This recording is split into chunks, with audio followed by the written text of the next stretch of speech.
You feel like you should go number one? I think I should go. I like that. I like that. I know I should go number one. I like that energy. We all know Victor Wembanyama and Scoot Henderson are the two most talked about prospects for the upcoming NBA draft. And while Wembanyama has been receiving a lot of hype lately, a lot of people have been sleeping on Scoot Henderson. In fact, Scoot might be a better prospect than Wemby. Crazy, right? But hear me out. Wembanyama's physical attributes are something that we've never seen before. Standing tall at 7'5" with an 8-foot wingspan, he possesses the shot blocking skills of Rudy Gobert and the shooting skills of an elite wing scorer. Scoot might not have the size and wingspan of Wembanyama, but what he lacks in physical stature, he more than makes up for in speed, control, and skill. He's the evolution of every supercharged American point guard we've seen over the last 4 decades. And let me tell you, he's been dominating against grown men since he was a teenager. And add in another year on Ignite as the lead guard, and you've got a recipe for success. Now, before we dive into why Scoot is a better prospect, let me first introduce you to his game. So, what makes Scoot such a game changer at point guard? Well, the dude's got skills on the offensive end of the court. He's got a killer instinct when it comes to scoring,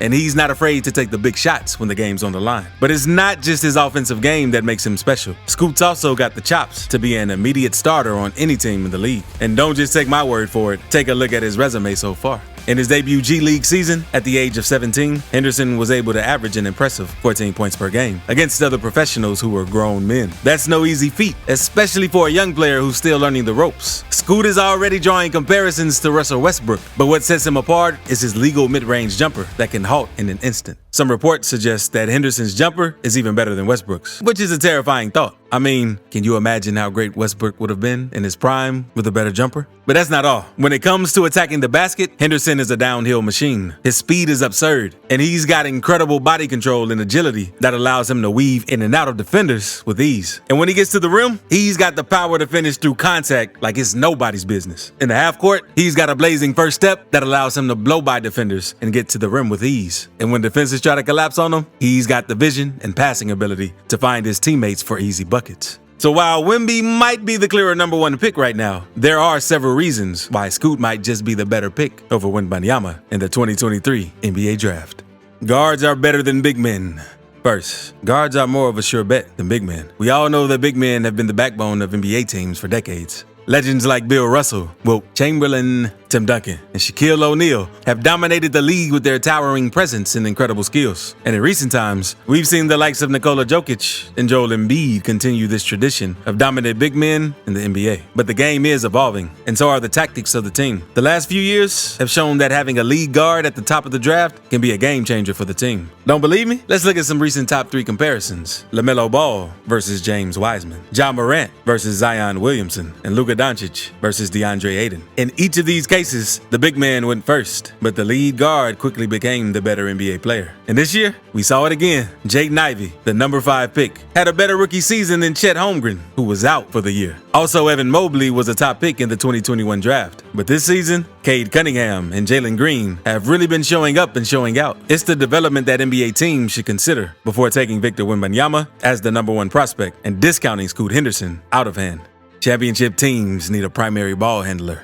Another reason for this is that championship teams need a primary ball handler. Teams considering drafting a lead guard over a big man at the top of the draft is one thing, but what about teams hoping for a championship one day? While big men are important, recent NBA champions have shown that having a dominant lead guard is just as crucial, if not more so. Just take a look at the championship teams in recent years. Players like Stephen Curry, Drew Holiday, Kyle Lowry, Kyrie Irving, and Tony Parker have all played a vital role in leading their respective teams to glory. And who were the starting centers on those teams? Names like Kevin Looney, Brook Lopez, Marc Gasol, Dwight Howard, and Tristan Thompson. Don't get me wrong, those guys are solid players, but they were not the stars of the team. In the modern NBA, primary ball handling guards are more important to a championship team than centers. That's just the way the league is evolving. So when it comes to the NBA draft, all things being even, it makes more sense to go for a primary ball handler like Scoot Henderson. Yes, I know some people argue that Wembanyama is more of a long wing than a center, even though he's 7'5". And if that's true, then we can place him in the category of skilled wings that have won championships lately, like LeBron James, Kevin Durant, and Giannis Antetokounmpo. And in that case, Wembanyama might be the better option. However, there is one major difference between LeBron, Durant, Giannis, and Wembanyama. The former 3 are all elite ball handlers with the ability to create their own shots, while Wembanyama is not.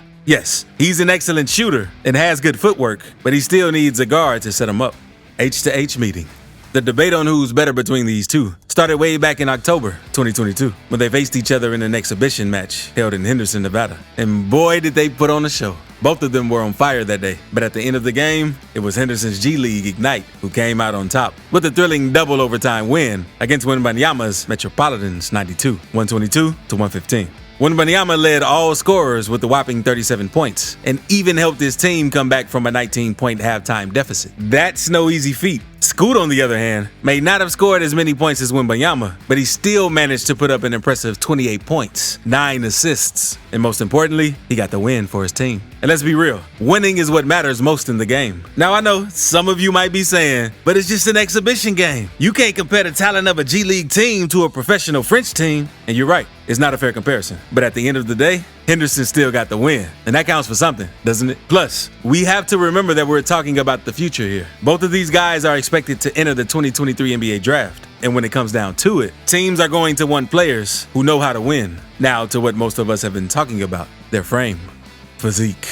Scoot Henderson's draft pick has less to do with the Georgia native skills and more to do with Wembanyama's body. Don't get me wrong, Wembanyama is an incredible player, but the fact that he's so tall and has those unique skills is what's making him stand out. As I've said, we've never seen a player with this combination of height, ball handling skills, three-point range, and silky smooth movement. The closest thing to it is Kevin Durant, who is 6'10". But now, let's face it, history hasn't been too kind to players who are over 7 feet tall and, well, on the skinnier side. We're talking about legends like Ralph Sampson, Yao Ming, and Greg Oden, who were all #1 picks, but didn't quite live up to the hype. It's a tough pill to swallow, but the reality is that bodies that big just aren't made for the intense physical demands of professional basketball. And unfortunately, we're seeing this trend continue with the recent injury of Chet Holmgren, who's 7'1" tall and weighs a mere 195 pounds. He's already missed his rookie season due to a foot injury, which is a huge setback for any young player. But here's the thing, when it comes to predicting long-term success in the NBA, it's not just about talent, it's also about durability, and that's where Scoot has the edge. He's got a solid frame that can handle the physicality of the league, and we've seen players with his skill set thrive at the professional level. Plus, he's got a work ethic that's off the charts. This kid is constantly working on his game and improving his weaknesses. On the other hand, Victor is still a bit of a wild card. He's incredibly young and has a lot of room to grow, but his lanky frame raises some concerns about his ability to hold up over an 82-game season. I'm not saying that Scoot Henderson should be the first pick in the draft, but I do think that Scoot is the safer pick, and he's got a great chance to be a successful NBA player for years to come. So what do you guys think? Do you agree with me? Or am I crazy for picking Henderson over Wembanyama? Let me know in the comments below. As always, thanks for tuning in. And don't forget to hit that subscribe button. We've got plenty more content on the way, so stay tuned. Do you guys have a relationship? What is that relationship? I think it's just real mutual. You know, we know we're in the talks of, obviously being the face of the league in the next few years or whatever, and always being in the same senses with each other. So I think it's just mutual respect. Never have any beef with him or anything like that.